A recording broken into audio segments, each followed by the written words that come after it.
Hello, everybody. This is Sylvana Candela, licensed acupuncturist, author, and publisher. And my message for everyone is to heal yourself, to heal the world on my YouTube channel.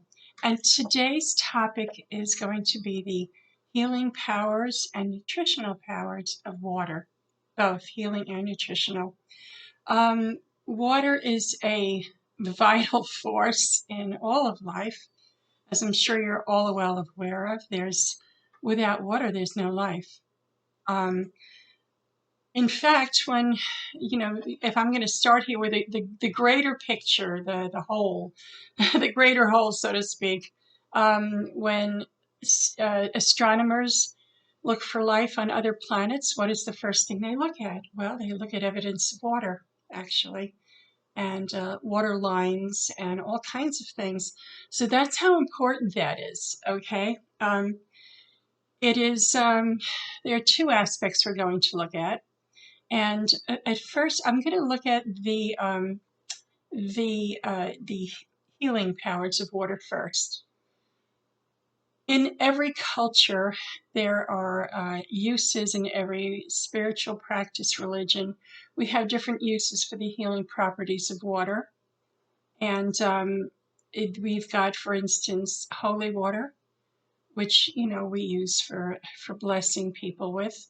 And there's, Native Americans have a very close attachment to the healing properties of water, as well as the Hawaiian culture, and there's just so many. Oh, and the Indian as well, and they will attribute things like to the Ganges River, which is they attribute their spiritual powers and beliefs to that.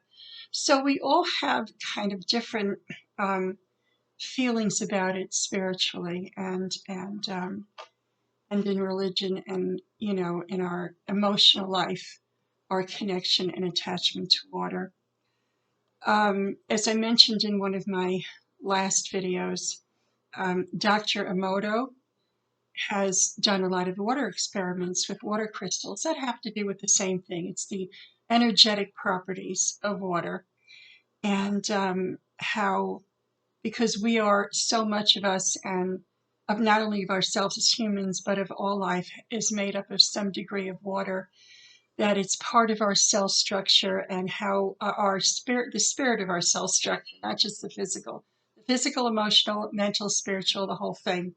So that's why when you pray and your words transmit the power through water, which is holy water, or through the water in your body, which is prayer and the elements outside of you, and how that transmits to others. Water is a great conductor, in other words, carrier, and how that works in energy medicine as well, which is basically what I'm talking about.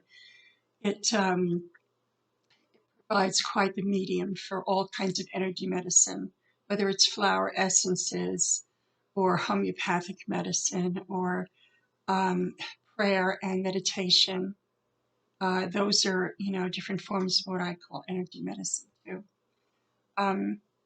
Speaking of the flower essences, there is a video I put out that's on the flower essences, so you can get more information, by watching that. But one of the three bases I use for that can be used, typically that are used, I should say, for flower essences are water is one possibility. Another big one is alcohol because of its properties of shelf life. It's got the longest shelf life, basically, if you use alcohol. And apple cider vinegar. Water has the least shelf life. So if you're going to make things from water, whether it's flower essences, homeopathic medicine, whatever, gem elixirs, that's another good one, tree remedies, all of those are in my book too, Gently Heal Thyself. I go into all of those. If you make it with water, just remember that water has a limited shelf life. So you want to use it, relatively soon. I'd say within a month or so and you can tell by whether or not it starts looking a bit weird, like it gets cloudy or something, then, just throw it out. But so, but water is a wonderful, conductor of any of the essences and the remedies of energy medicine. And some of the other properties, shall we say, the nutritional properties of, and it's nutritional to me is also multifaceted. So I should mention this kind of dovetails from what I just mentioned about like when you sit down to eat at a dinner and you pray together, or you pray over your drinks or, your liquids or whatever. You're also manifesting the prayer energy into whatever it is you're going to eat or drink, you know. So that's, like communion, for instance, as well. But in meals, just in mealtime, that's how the water or the liquid element of what you're ingesting is taking in the power of the prayer. So it's all connected and dovetailing. Here we go into the nutritional. One of the first food that we all have, whether we're humans or other mammalian species, is mother's milk, which is, of course, primarily water. And, people have a disagreement, shall we say, in the professional community as to whether or not you need additional water if you're getting a lot of water in other things. And I'm going to talk about that in a minute. But first to say that, most pediatricians, I think, today agree that if you're breastfeeding, you don't need to give additional water to the baby. Sometimes you might, and there might be reasons why, but generally speaking, the breast milk is usually enough. And you can discuss that with your pediatrician and, get his or her final word on that one for your, situation. And as far as, like in traditional Chinese medicine, I'm going to share with you what we feel, as an acupuncturist, what we consider to be the proper nutritional uses of water. Okay. There seems to be a lot of lively discussion, disagreement on that topic. So I'm just going to come from, my perspective on that as an acupuncturist. And first of all, in general, the idea of how much. In our modern culture, people feel the more water, the better. In traditional Chinese medicine, you can overdo it. So be careful not to do too much water. You want to be hydrated, yes, but you don't want to be overhydrated. That's not really good. How do you know if you're overhydrated? Well, how do I know? It's because I feel like I've had enough. Like the idea of a few more ounces or blah, I've had enough. That's how you can pretty much tell. Um, the the um, the only exception I would make to that thought is if you're not well.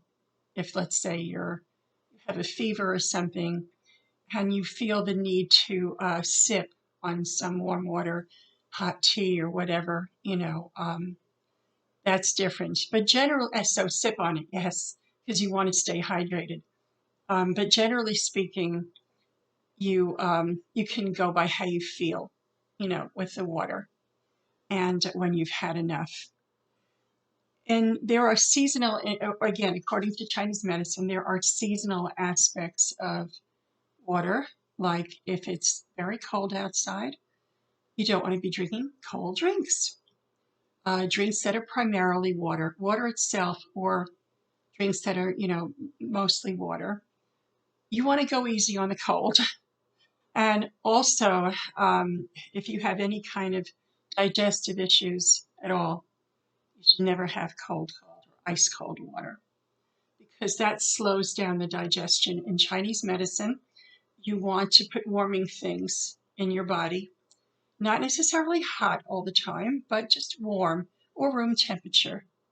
So my suggestion is in the the hot months, that is the time that you may get away with an ice drink here and there, with some ice in it. But if it's really hot out, um, and dry, hot and dry, then you can put some ice in it. But, try and limit that. But basically, room temperature is fine. And in the winter, you want warmer or hot drinks is better. So warm water, room temperature, warm water, hot tea. The herb teas are pretty nice. And, there are all kinds of discussions on coffee. So I'm not going to make any judgments on that. I love coffee. Whether or not you can have coffee and how much, caffeine, caffeine free or whatever. So you go by what you're allowed to have on that. And the other comfort drinks like hot cocoa, hot chocolate, whatever, fizzy drinks, that's also a question of what you yourself know you're allowed to have. I do have one recipe I love for hot chocolate, without sugar. I use raw honey instead, or pure maple syrup and cocoa with oat, and I do it a dairy free, so I use oat milk, and I put all that together. Yummy. It's wonderful. Um, so the other thing to consider is whether, it's damp out, cold and damp, or hot and dry. So the colder and damper, the less fluids you would need, and your body would tell you that because you're holding on to a lot of that. But when it's drier and hot and you're sweating a lot, that's a time where you don't really where you can have more, and you're going to probably want more. You know, water is also cleansing. So if you're going through some kind of detox, it's good to do that, to have a little extra water just to rinse yourself out, so to speak. Rinse out your insides. Um, and I would say in general, just again, go by how you feel. But remember that water is very primary. And oh yes, and I wanted to mention one more thing. If you're having a lot of soup and a lot of drinks with water, that's another discussion that people disagree on, that you should have just water by itself. Personally, I don't feel that way. I feel that if you're having, excuse me, a lot of, soup, which I do, or smoothies that are made with a lot of water, you're getting your water, you know. So to me, that counts. You don't have to have plain water if you don't like it. Um, anyway, consider that, and how sacred water really is to us, and to really honor it, to bless it. I always believe in, maintaining the holiness of the things that we put within ourselves. And try to remember that also when you're eating and other foods as well as drinking and taking in water, to honor it for the gift that it is and to be thankful and grateful. And I am so thankful and grateful to all of you for listening. You have a wonderful, blessed day. Thank you. Take care.